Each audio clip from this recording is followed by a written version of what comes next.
My big issue is I need to have these visual reminders to do these things, even taking time for myself. And so I'll even have on my personal calendar a little reminder 5 days a week that says, play a little bass, it's a treat. But I work through it every time. It's like, oh, I haven't got enough work done. And so it's coming up with ways to be more attentive in my own personal life. Welcome, everyone. We are here in Tabernash, Colorado, up in the Rocky Mountains. This is the ADHD Adulting Fireside Chat, which is a unique opportunity for everyday ADHD adults to connect, share advice, and learn from one another how to thrive with this condition. Tonight's topic, New Year, New You, resolutions, routines, and relapse.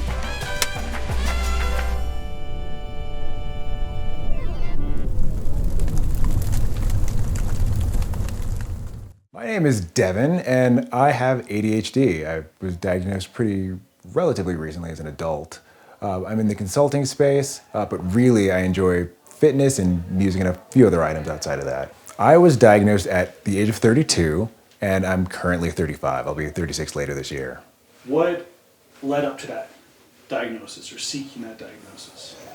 There's a few things, but the big thing was realizing that my old coping mechanisms were no longer working for me when I pivoted into consulting. And I needed to really expand that toolkit and learn more about how my brain works to not only thrive in my career, but also really to be able to better understand and support myself and understand all of that in the context of other people too. What is a goal that you have for yourself this year? And I want you guys to be specific here about a process, not an outcome goal, okay? So the difference is a lot of times people set outcome goals. I want to lose 50 pounds. I want to make X amount of money or have this promotion, or I want to, whatever it is. But it's the process goal is like, I want to go to the gym 3 times a week. I want to have a routine or a process that's going to get me to this goal, not the end. I have resonated with something that each and every one of you have said. And I think originally, if I had to go first, I was just gonna say, like, I might fuck around and dabble in some self-care, but a lot of it is also needing to recharge because I have been burned out for like 2 years straight, and it's a lot harder to do anything besides go to work and have the energy to wish that you could do something besides go to work. So heartbreaking too. It is very disappointing because you want to do these things that make life feel whole, and you just don't have it. You kind of sit on the couch and you kind of resign yourself to like, well, maybe next week, if not tomorrow. And it just becomes this regular habit. And like, I'm a big fan of fitness, obviously. I brought my bass with me. Hopefully we don't actually have to do like a band thing later. Yeah. Oh yeah, hopefully not. That would be so awful. I would hate that. Go on. The guitar is upstairs. The mouth harps are 15 minutes from here. Okay. All right, it's gonna just be one big ADHD super band. I love that. Also, I like how you said I work out, obviously. Well, like I like exercise. Yeah, and also, I like exercise, obviously. If I say that normally, well, I'm like, oh, I go to the gym. No shit. Like, I'm trying to take the wind out of other people's sails right Totally, I feel it. Exercise has been the one that I started doing probably within the first year after I graduated undergrad. It became a way to free up my evenings because that tends to happen when you're a young adult and you have a lot of people in your life that want to be able to spend time with you. But in addition to that, I found that it helped me get a lot of excess energy out before my workday. So I'd start running or lifting, and I just felt better prepared for whatever came down the pipeline at work. And I didn't make that connection for a while, in the same way that it took me a long time to realize that drinking 4 cups of coffee over the course of the day was a self-medication. I just figured, well, these things help my brain stay focused, so I'll just keep doing them. And that was kind of a weird reckoning in the last few years to realize how much of that was also reinforcing, basically just managing my ADHD. Caffeine was a problem. I now am well-versed in what withdrawals feel like for me. And it would get to the point where even in college, because you don't have those accommodations, because no one knows you have ADHD, it would be drinking enough caffeine to the point where it'd have the adverse effect. You get a stomach ache, and now you have to go lay down instead of taking notes in class. The process is trying to remind myself that I can actually make time for the things that make life worthwhile without it necessarily having to coincide with someone else's schedule. So like, for example, this, I wouldn't have done something like this if it was all like a self-launched initiative. If this was something where I had to take point and run, I would just keep putting it off because, well, I don't have the energy yet. I'm a little tired. Maybe there's still a little bit of that fear of failure. But when other people say, hey, we're doing this, then I'm in. And especially with burnout, there's also this weird sentiment of, oh, but I need to take time to recharge, but I also feel like I'm doing things at work slower because I'm burned out, so I have less time to recharge because I'm already so tired. And it just becomes this weird Ouroboros where you're just consistently tired and not making time to be less tired, which is a weird thing to say out loud. It is, but I know what you mean. Yeah. Is anyone else here experiencing burnout or stages of burnout in their lives? Yeah. Oh, I mean, yeah. I'm in the keep myself afloat version right now, you know? Yeah. Which is why I want to do more crazy. That's And- my way of chatting. It's exactly that. Like, one of the things that I remember is that when I graduated from undergrad, I decided like, oh, I'm gonna take bass lessons. And in my first class, all my other classmates were people who retired. Like, they hadn't made time to do that in their careers, and they had just decided to come back to it. Wow. And that was something that I decided I never wanted to be, just because it just feels stressful or hollow to imagine that your life is basically just the work that you contribute for your employer. There's things that derive meaning that are not connected to that, and I want to be able to make sure I'm not losing sight of those things, because time keeps accelerating, and next thing you know, like, you haven't touched your bass in like 2 months. So what's a first step on the process to touching the bass much more frequently than 2 months? Well, so I tried that with the last 2 weeks. I actually took PTO, so this is the tail end of the second week.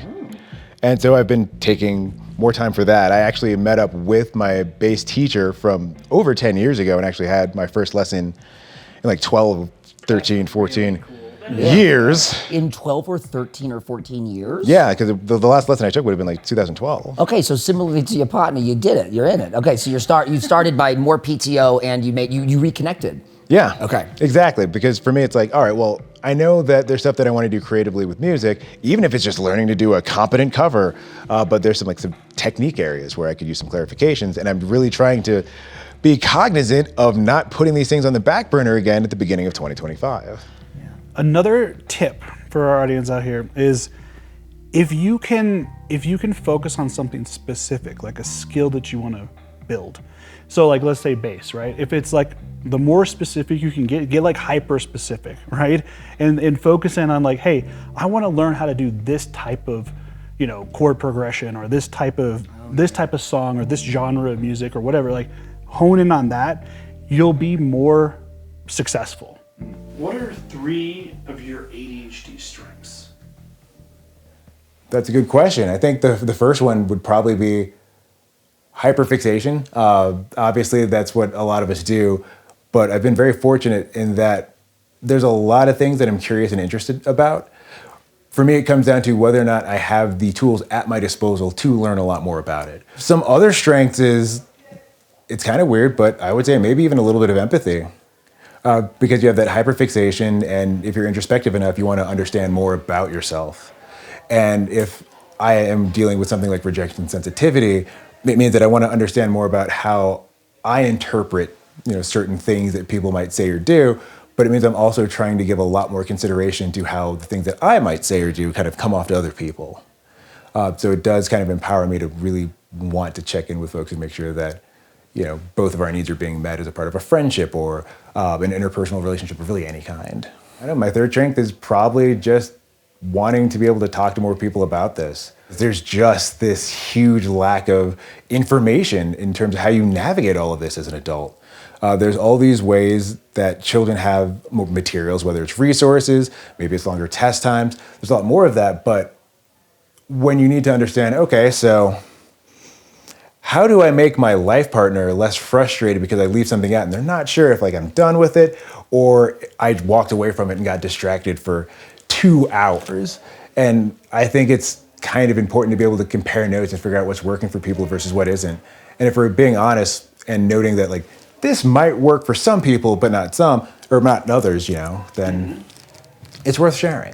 What is a habit or behavior that we need to add or let go of, and how will that inform our relationship to ourselves and others, is the whole thought. I'd like to get back on the mindfulness train. That seemed to really be working out for a little bit. My big issue is I need to have these visual reminders to do these things, even taking time for myself. And so I'll even have on my personal calendar a little reminder 5 days a week that says, play a little bass, it's a treat. But I work through it every time. It's like, oh, I haven't got enough work done. And so it's coming up with ways to be more attentive in my own personal life. Adulting with ADHD is, well, it's a few things, but the big thing for me is coming up with tools to help you better navigate your day. For me, it's having those visual aids. So it might be having a clear water bottle with different hours of the day written on the side to help me assess whether or not I've had enough water that day.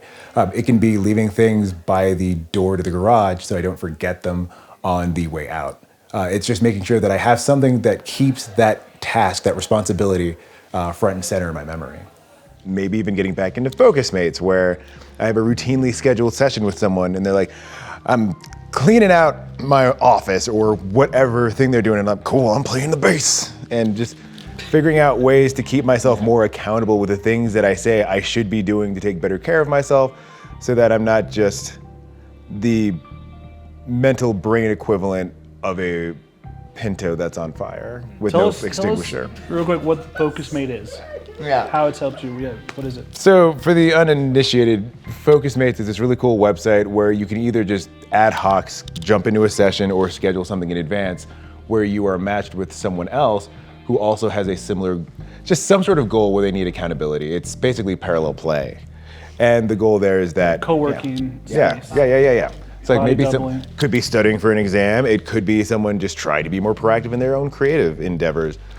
Things that are more, work adjacent. It could be professional, it could be creative, it could be things that you're doing in your free time. But the goal there is that you have the accountability. So you'll typically go into your session, both of you will explain what you're doing, and then usually what happens is you keep your camera on and then you just hit mute. And then for whatever designated time you have, when that expires, you have this sort of like mini blaring alarm, and you unmute, and everyone has updates as to whether or not they made progress on that thing, and then you just wish them the best of luck. And it works so well. I've tried it twice myself when we were exploring different ADHD adult tools, and I mean, it's just so dumb obvious. It works so well, and there are wonderful exchanges at the end. Yeah. Like, people are sincerely in each other's corner. Like, Yes. I really hope that worked out for you. Yeah. It is. Oh, it very much is. One of the people I was working with was getting towards their MD, like really close to residency and stuff like that. And I remember at the end, I'm invested now. I was immediately like, what? I was cleaning my office. You were studying for some shit. You can meet awesome people from around the world, and the novelty factor of, well, who's it going to be? Who is this person? And they're needing you too, right? So ADHDers who we always are like, I want to help someone else. It's easier to help someone else. Like, you could explain to a friend what your problem is, but helping yourself, you'd be like, I don't want to do that. Well, now it's like, I'm not only helping someone else too, but I'm helping myself at the same time. And we're both making progress. Yeah. But what does radically accepting ADHD mean to you or look like? I think it's engaging with your ADHD in a way that feels intellectually honest, right? You have these spaces where maybe someone's neurodivergent and someone who's neurotypical refers to it as a superpower. And the problem that you have there is that a superpower ignores those unique challenges. And there are these areas that genuinely do feel like strengths. That said, sometimes I need a little bit more help. And I think radical self-acceptance is learning that all those things are parts of you and you can love them. You don't need to be maybe upset or hateful towards them. And it's learning to love yourself as the person you are and not being upset for the person you're not. And especially for folks who are diagnosed as adults, there's probably a lot more comparisons to folks who seem to have it figured out.